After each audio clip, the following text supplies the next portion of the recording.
अस्सलाम वालेकुम दोस्तों and welcome to my channel. तो आज की वीडियो में मैं आपको थंबनेल बनाना सिखाऊंगा। और थंबनेल बनाने के लिए जो मैं सॉफ्टवेयर यूज़ करता हूँ वो है फोटोपिया। लेकिन इस वीडियो में मैंने थंबनेल को ज़्यादा फोकस किया है और सॉफ्टवेयर का जो ट्यूटोरियल है वो मैंने ज़्यादा फोकस नहीं किया। और अगर आप चाहते हैं कि मैं इस सॉफ्टवेयर के ऊपर ट्यूटोरियल की वीडियो बनाऊँ तो मुझे कमेंट में ज़रूर बताएं ताकि मैं इसके लिए एक डिटेल वीडियो बनाऊँ। मैं इसका ऑनलाइन वर्जन यूज़ कर रहा हूँ और इसको आप अपने पीसी में इंस्टॉल भी कर सकते हैं।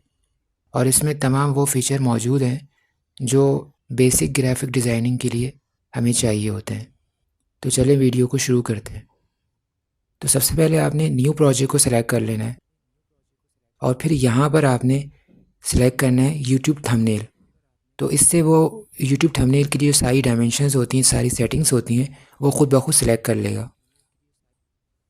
तो डिफ़ॉल्ट में ये हमें एक बैकग्राउंड की लेयर बना के देता है और यहाँ से आप इसको हिडन भी कर सकते हैं अगर आपको ये यूज़ नहीं करनी। तो सबसे पहले मैंने शेप्स वाले फ़ीचर को सिलेक्ट कर लिया है क्योंकि हमारा ज़्यादातर काम जो होता है वो शेप से रिलेटेड ही होता है। अब मैंने ये एरो वाला टूल जो है सिलेक्ट कर लिया है ताकि मैं अपनी शेप को एडजस्ट कर सकूं।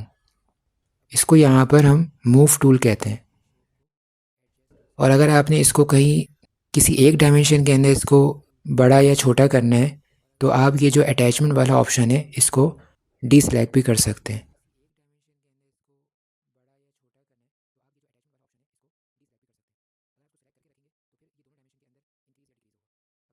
अब देखें जब आप इसको सेंटर में करते हैं तो ये यहाँ पर ख़ुद सेंटर पर एडजस्ट खुद ब खुद हो जाता है।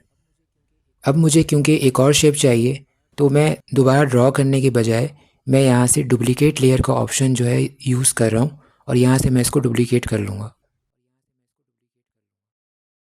और इसको भी मैं अपने हिसाब से एडजस्ट कर लूँगा।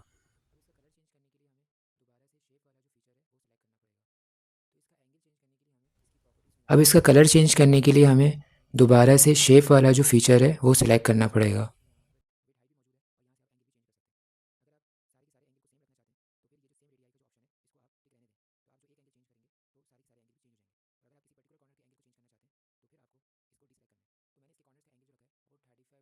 तो इसका एंगल चेंज करने के लिए हमें इसकी प्रॉपर्टीज़ में जाना पड़ेगा और यहाँ पर आप देख सकते हैं कि यहाँ पर इसकी पोजीशन, विड्थ, हाइट भी मौजूद है और यहाँ से आप एंगल भी चेंज कर सकते हैं।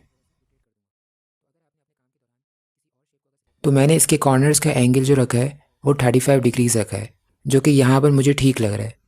आप इसको कम या ज़्यादा भी कर सकते हैं अपनी नीड के लिहाज से। तो ये डिज़ाइन जो है बिल्कुल सिंपल सा है। तो इसको थोड़ा सा इम्प्रूव करने के लिए मैं यहाँ पर एक और शेप ड्रॉ कर रहा हूँ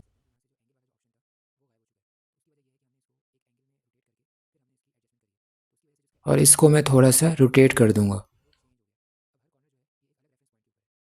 तो अगर आपने अपने काम के दौरान किसी और शेप को अगर सिलेक्ट कर लिया या किसी और चीज़ को सिलेक्ट कर लिया है, किसी और लेयर को सिलेक्ट कर लिया है, तो दोबारा से आप शेप वाले फीचर को यूज़ नहीं कर सकते एडजस्टमेंट के लिए। तो फिर आपको ये एरो वाला टूल जिसे आप मूव टूल भी कहते हैं इसको यूज़ करना पड़ेगा। तो अब आप यहाँ पर देख सकते हैं कि यहाँ से जो एंगल वाला जो ऑप्शन था वो गायब हो चुका है। तो उसकी वजह ये है कि हमने इसको एक एंगल में रोटेट करके फिर हमने इसकी एडजस्टमेंट करी है। तो उसकी वजह से जो इसका एंगल के लिए रेफरेंस पॉइंट है वो चेंज हो गया है। अब हर कॉर्नर जो है ये एक अलग रेफरेंस पॉइंट के ऊपर है। अब मुझे इसको इस तरह सेट करना है कि ये इस दूसरे वाले शेप का हिस्सा लगे और इन दोनों में कोई फ़र्क नज़र ना आए।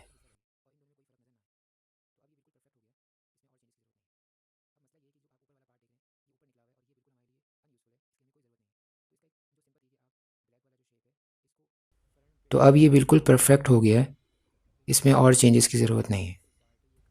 अब मसला ये है कि जो आप ऊपर वाला पार्ट देख रहे हैं ये ऊपर निकला हुआ है और ये बिल्कुल हमारे लिए अनयूज़फुल है, इसकी हमें कोई ज़रूरत नहीं है। तो इसका एक जो सिंपल तरीका है, जो आप जिसको आप जुगाड़ कह सकते हैं, वो ये हो सकती है कि आप ब्लैक वाला जो शेप है इसको फ्रंट पे ले आएँ, इसको सबसे ऊपर ले आएँ। तो ये ख़ुद ब खुद जो है ये वाला जो पार्ट है ये कट जाएगा। लेकिन हर बार तो ऐसा नहीं होगा, हर बार तो कोई शेप आपके पास नहीं होगा उसको छुपाने के लिए। तो इसका जो असल तरीका है वो भी मैं आपको बता देता हूँ। तो उसके लिए आपने शेप वाले फीचर को दोबारा सेलेक्ट करना है और यहाँ पर सब्ट्रैक्ट वाला जो ऑप्शन है इसको आपने सेलेक्ट कर लेना है। लेकिन इस बात का ध्यान रखें कि जिस लेयर के साथ आप एडिटिंग करना चाह रहे हैं वो लेयर ज़रूर सेलेक्ट हो, क्योंकि अब जो भी शेप आप ड्रॉ करेंगे वो उस लेयर में से सब्ट्रैक्ट कर देगा। अब देखिए मैंने इसको इस तरह से एडजस्ट किया है कि ये जो लेयर थी वो बिल्कुल परफेक्ट हो गई है और ये अलाइन कर रहा है ये दूसरे वाले शेप के साथ। अब नेक्स्ट मुझे ये जो दूसरी वाली साइड है इसके लिए भी मुझे वैसा ही शेप चाहिए। तो उसके लिए मैं इस वाली लेयर को डुप्लिकेट कर लूँगा और फिर यहाँ इस वाले ऑप्शन से हॉरिजॉन्टल डायरेक्शन के अंदर फ्लिप कर लूँगा।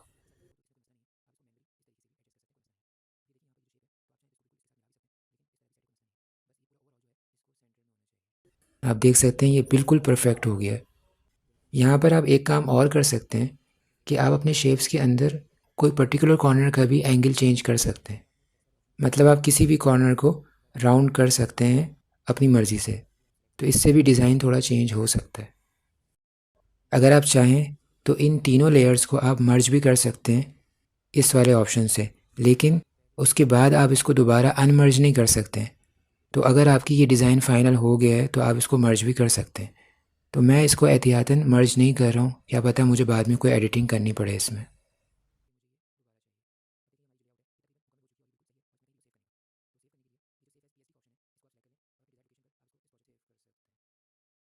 अब ये देखिए यहाँ पर ये जो शेप है, तो आप चाहें तो इसको बिल्कुल इसके साथ मिला भी सकते हैं, लेकिन इस तरह भी सेट है, कोई मसला नहीं है। बस ये पूरा ओवरऑल जो है इसको सेंटर में होना चाहिए। अब ये देखें ये बिल्कुल सिंपल सा शेप है, लेकिन ये अच्छा लग रहा है और मैं इसको एज अ लेआउट यूज़ कर सकता हूँ किसी भी थंबनेल के अंदर। तो अब बारी है इसमें टेक्स्ट ऐड करने की। तो उसके लिए सिंपल आपने टेक्स्ट वाले ऑप्शन को सिलेक्ट कर लेना है और फिर यहाँ से ड्रॉप डाउन मेन्यू जो है इसके अंदर आप कोई भी अपना फेवरेट फ़ॉन्ट है वो आप सिलेक्ट कर सकते हैं और इसका साइज़ जो है ये यहाँ से सिलेक्ट होता है और ये पिक्सल्स के अंदर होता है। अब ये टेक्स्ट जो है इस वजह से नज़र नहीं आ रहा है क्योंकि इसकी लेयर जो है वो नीचे है, तो इसको विजिबल करने के लिए हमें इसे ऊपर लाना पड़ेगा। अब देखें ये विजिबल हो गया है और जैसे मैंने पहले डुप्लिकेट किया था इसी तरह मैं टेक्स्ट वाली लेयर को भी डुप्लिकेट कर लूँगा क्योंकि मुझे ये दोबारा चाहिए।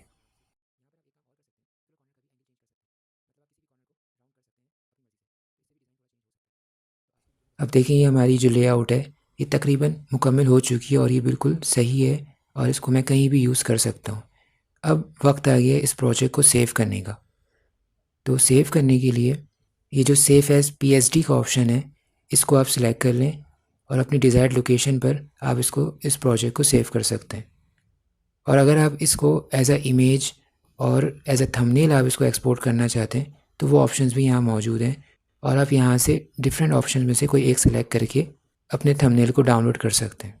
तो सबसे अच्छी क्वालिटी जो होती है वो पीएनजी की होती है और जेपैग उसके बाद आता है और आप चाहें तो जेपैग में भी एक्सपोर्ट कर सकते हैं, उसमें भी कोई मसला नहीं है। और अगर आप कोई पुराना प्रोजेक्ट जो है वो ओपन करना चाहते हैं तो उसके लिए भी यहाँ ऑप्शन मौजूद है। ये सारी जो चीज़ें हैं ये तकरीबन हर सॉफ्टवेयर के अंदर सेम ही होती हैं। तो ये देखिए मैंने अपना पुराना प्रोजेक्ट जो है वो ओपन कर लिया है क्योंकि मुझे इसमें से भी कोई चीज़ यूज़ करनी है। तो आप देख सकते हैं ये एक सिंपल सर्किल था जिसको मैंने अपनी एडजस्टमेंट के ज़रिए से इसको कुछ नया शेप बनाया है और इसके कॉर्नर पर मैंने एक स्क्वायर भी ऐड किया हुआ है और इन दोनों को मैंने ग्रुप किया हुआ है जिसकी वजह से ये एक लेयर बन गई है। तो मुझे जो शेप यूज़ करना है वो ये वाला शेप यूज़ करना है। तो इसमें भी आप देख सकते हैं इसमें वही काम किया हुआ है जो हम अभी करके आए हैं, वही सब्ट्रैक्ट और वही शेप्स वाले ऑप्शन मैंने इसमें यूज़ करे हैं। तो अब मैं इन सारे शेप्स को सिलेक्ट करूँगा और इनको उठाकर अपने नए प्रोजेक्ट में डाल दूँगा। तो देखें ये यहाँ पर पहुँच गए। अब मैं यहाँ पर इसको यूज़ कर सकता हूँ, मुझे कोई मसला नहीं होगा और इसकी एडजस्टमेंट भी मैं आराम से कर सकता हूँ। तो आज की वीडियो में बस इतना ही था। वीडियो को लाइक शेयर ज़रूर कर दें और मेरे चैनल को सब्सक्राइब भी कर दें।